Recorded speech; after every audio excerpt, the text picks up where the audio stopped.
Hello, and welcome to this week's episode of Indie Film Wrap Season 2. We are so excited to have special guest Victoria Negri.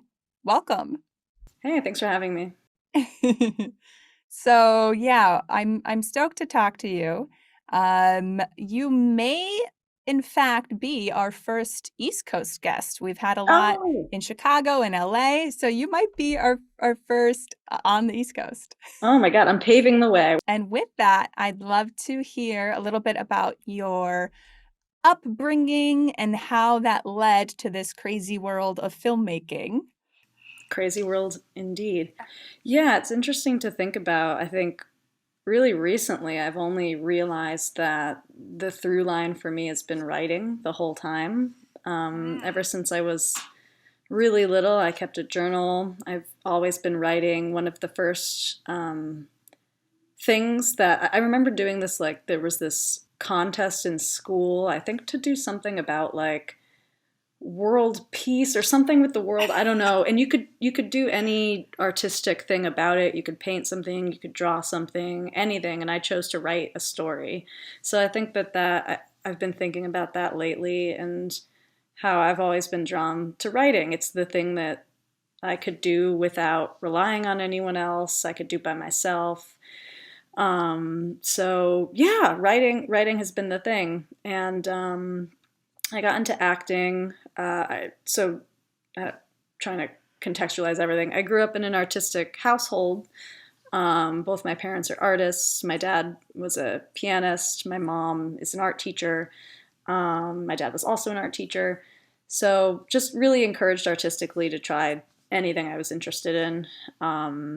Acting was the first like specific film kind of related thing I was doing. I wasn't writing screenplays when I was like 10, but I loved movies, and the first thing I thought of when watching them was, whoa, those people on the screen.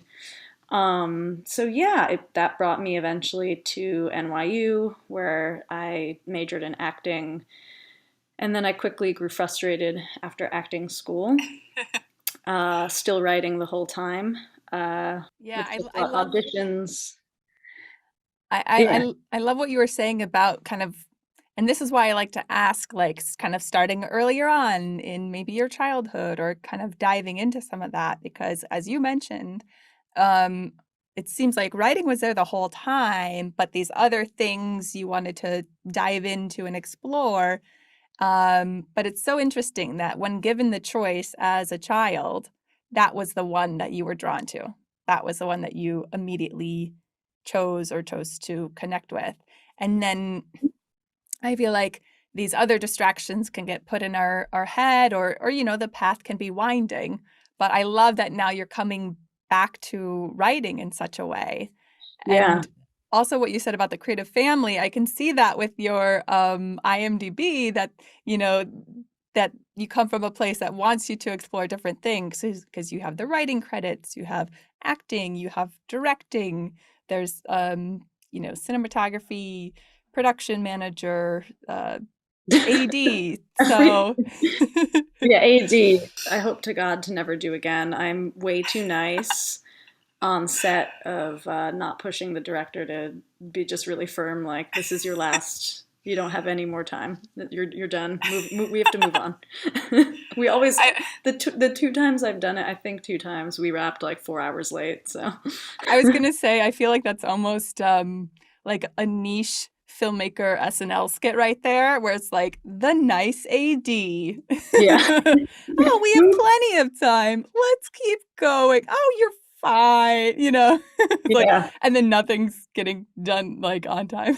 yeah. And then you don't sleep, and your call time is an hour later. But that experience of being an AD, obviously you took away from it. That's not right for you. Oh Was there yeah. something else you took away from it? Any other things that helped you learn, or helps you, direct your path? Yeah, I mean, I think because I have worn so many hats, I think it's given me a real appreciation for what everyone does, especially producing. Producers do everything, and then they really don't get, you know, attention. I mean, who really cares about the attention? It's just like, I don't think people really understand what producers actually do, and they are the reason anything happens. So when I first started diving into filmmaking, I really didn't know what they did, and that was a huge learning curve for me of how to collaborate with producers. And since I've you know worked in that capacity a lot lately, it's just, I think it's the hardest job. You're holding everything together, and the shoot goes smoothly if you do your job well. Yeah, I feel like that's a good point where producers really are the glue, you know? It's like a Mm-hmm. whole this whole puzzle with all of these little pieces, Mm-hmm. and the producers are the one that's like, "Okay, I'm gonna stick this all together, and hopefully we come out with something that looks like the picture that was initially in mind." Yeah, yeah, that's why they win the Oscar for Best Picture. That's why it goes to the producers. Um, yeah. Yeah, so the producing, I feel like that also brings up a good point. I love to call out, like, when we have any potential tips for our viewers and young filmmakers.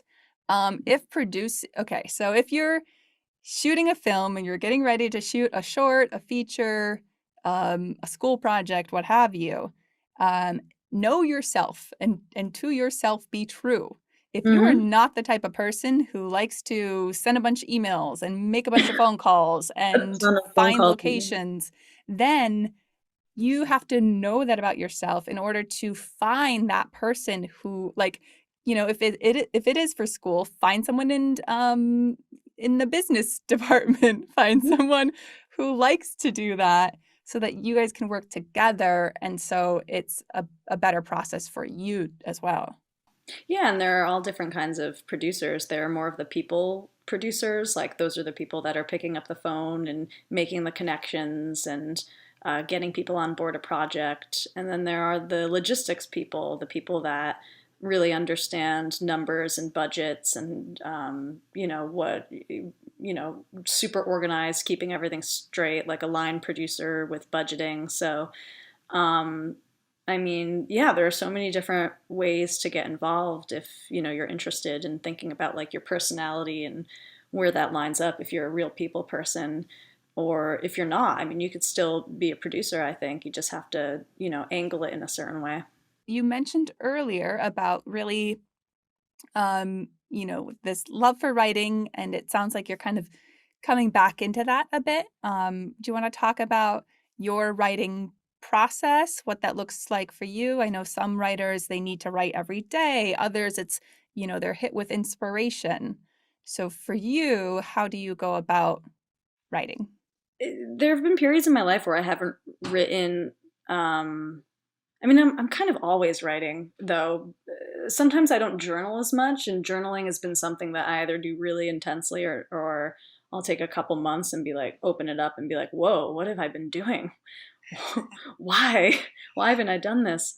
Um, but yeah, my process of writing, it depends on what I'm working on. Like if I'm diving into a screenplay, I just kind of, I don't know that it's a specific process. Like some people outline and really need to be structured about that. And I kind of like to be open and to approach it in just kind of like a free flow way where I'll have like my final draft open and then right next to it, I'll have a Word document and I'll jump back and forth between the two. And I'll be like free writing something in the Word doc, like about the character or the environment or a scene. And then I'll pop into the final draft and like work on that. That's kind of like a first draft zone. And then when I get deeper into it, I kind of have to like read. Maybe this is why some people do outline, but I need to read the whole script and then work on the script. It's like I need to watch the movie to work on the movie. So it gets kind of exhausting. Like the more I work on a script because I'm rereading it every single time I sit down. But yeah, I like to do things like create music playlists and be really specific about like creating a zone for myself where I like to have fun and kind of live in that. But yeah, I don't know. I just kind of like to make it this really open, uh, unlock my brain and see what's in there. Yeah, I love that because I think sometimes writing can feel intimidating, especially a script that has such a structure to it. And so I love this idea of just giving yourself permission to write freely, to Hmm. just you know, train of thought, make it make it messy, and then sort that out and put what you want into the script instead of feeling like the first draft has to be something, feeling like it Yeah. has to be a certain way. I think that helped me with my writing a lot, Hmm. where in many ways I was intimidated by writing. And I started doing these short comedic poems. Oh, And cool. yeah, to me, it was like, well, I'm taking away, there's no rules to it. There's like nothing has to rhyme or doesn't have to rhyme or have to be in any kind of pentameter or structure or, totally free form, short poetry. And that opened me up so Hmm. much more to enjoy the writing process instead of being like, oh, I'm going to get something wrong or, Yeah, I mean, who cares? There are no rules. Like, we're not presenting any of our first drafts or to the world. Like, please read this right now. It's whenever you want to. So yeah, that's so cool. Short form, yeah, comedic poems. It's awesome. yeah. And speaking of awesome, I want to jump into Gold Star a bit. I know it's made the festival circuit, got some great attention.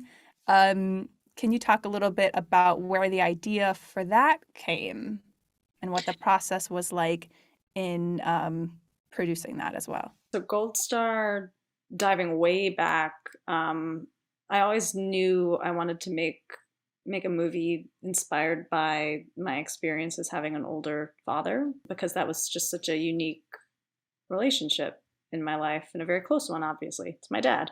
So yeah, I right after I graduated college, I started writing this script that was like a road trip movie of a character like myself, bringing her father to his whatever 75th high school reunion across the country. And I kind of put that away when I was still really focused on acting and didn't have, the knowledge or confidence to jump behind the camera and, full on make it. And then in 2011, my father had a stroke and couldn't, was left unable to speak or move. And during that time, I spent, back and forth between New York and Connecticut, where I grew up, helping my family take care of him.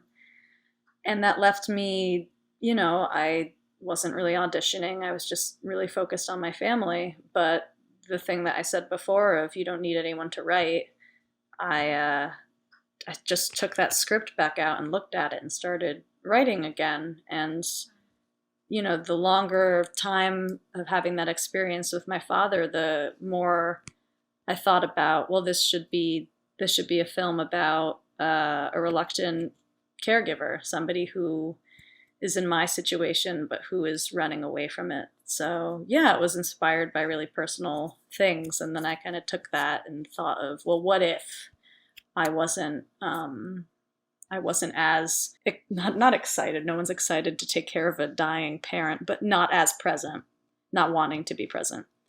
Um, so yeah, it's really personal inspiration, I guess, or not. I guess it's a very personal inspiration. Yeah, yeah. Thank you for sharing that. And I think that's really, really neat how you wove that into the story, um, instead of separating the two. I think, with any art, the closer to the truth, sometimes the more beautiful it can be, or the more it can resonate with people. So I think that's really, really something special. And even like knowing the backstory, it's meaningful. So Thank you. with that, let's take a look at the trailer. I feel like a whole phase of my life passed by without me even realizing it.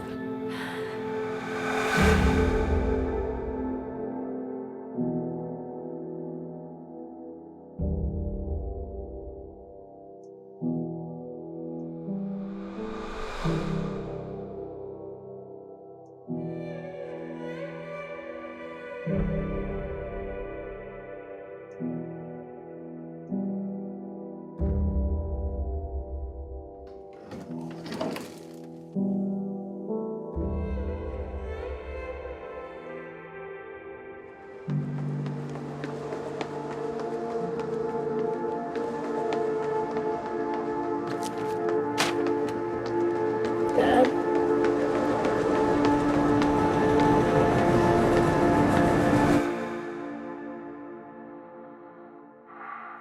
So I would love to, dive in and pick your brain a bit. We have, a lot of younger filmmakers. And so I love hearing about um, onset mistakes or like onset Mm. learnings, things Mhm. that Mhm. either like, ooh, this turned out to be a great tip, or ooh, this was a mistake, and here's what we can learn. Yeah. I mean, the first thing that popped into my head was because I was acting and directing, I was so like wanting to move forward quickly that I called cut way too fast every single time. I left the edit with like no wiggle room and just like, I don't know, relax, take a breath, give it a pause, and then call cut. I was like, I literally would like clear frame and call cut. And that's, or barely clear frame and be like, cut. And that was a big learning lesson. I think also, like, from a directing perspective, don't be afraid to just have the actors do something that is completely not what you would expect. Just get something completely different. I'm just thinking about the edit now. Just get stuff that, because you don't know, you might find a moment in there that you might want to cut to, that even though the entire like take that you get doesn't work, that maybe the actor will do something that's really surprising or interesting. I think those are great, two great nuggets. So, and one that we haven't really covered on the show before. I love this tip to keep the camera rolling just a little bit longer, because then you do have your editor will thank you later, and if your editor is you, even more thanks. So that's a great one.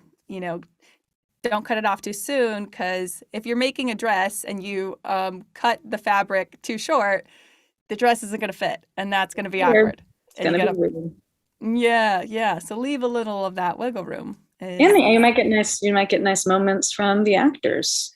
Yeah, and like another one about what you were saying, and I think this helps with you having a background in acting too, but giving a little bit of that freedom. I think sometimes directors can hold their vision precious, and that precious turns into pressure on the actors. Mm-hmm. But Mm-hmm.